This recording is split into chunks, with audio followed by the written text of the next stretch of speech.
That's right, I'm back. I've been smacking PoE too hard, but it's that time of year with the 22 Nights of Terror, so I'm back on D2R. Yesterday's bonus was incredible for magic finding. So yesterday was where they were cycling the terror zones between act bosses. So basically I spent hours and hours just running Andy, Diablo, Mephisto, and when it was Bale and Duriel, I'd actually just have a break. And the loot, oh, top tier drops. And that's what we're doing today. We're going to go through some of those drops.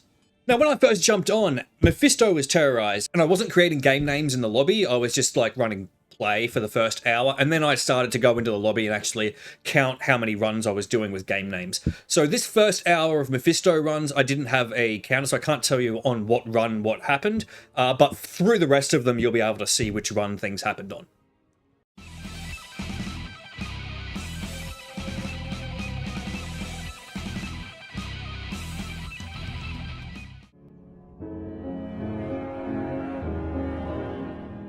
Believe it or not, that was my 5th Death's Web and 0 Death's Fathoms. I'm starting to think there's some sort of weird joke going on my behalf. The Death's Fathom, the Tyrael's Might, and a Zod Rune are the only things left on my Holy Grail, and I just keep finding Death's Webs and no Death's Fathoms, so it's getting weird. Now, there was only one more item that dropped from that first hour of Mephisto, which was this item right here.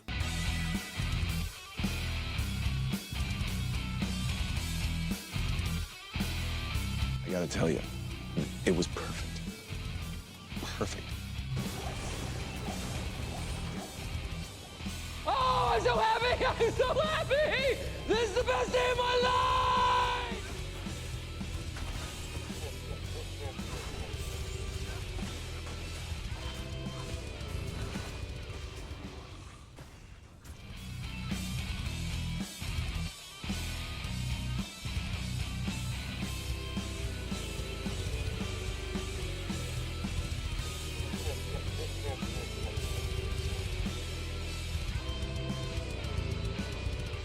So that's it. That's the picks that I chose for the best drops of the day. Obviously, I did have a lot more drops than that, but they're just the ones that I thought were the best ones. I didn't want the video to be super long, so I'm just going to leave it there. But that's it. I've hit the grailer. I have finally knocked Death's Fathom off the list. Wasn't a great roll on the cold, but I don't even care. So that means unless there's some other kind of Christmas miracle, I will be rounding out 2024 with needing a Tyrael's Might and a Zod Rune. So fingers crossed we can get those crossed off relatively soon and not have to wait 10 years for that to happen.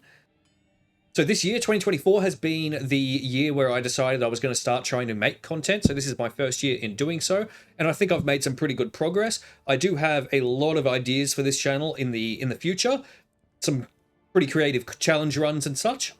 And I really appreciate you guys for coming along with the ride. So thanks again, and I'll see you in the next one.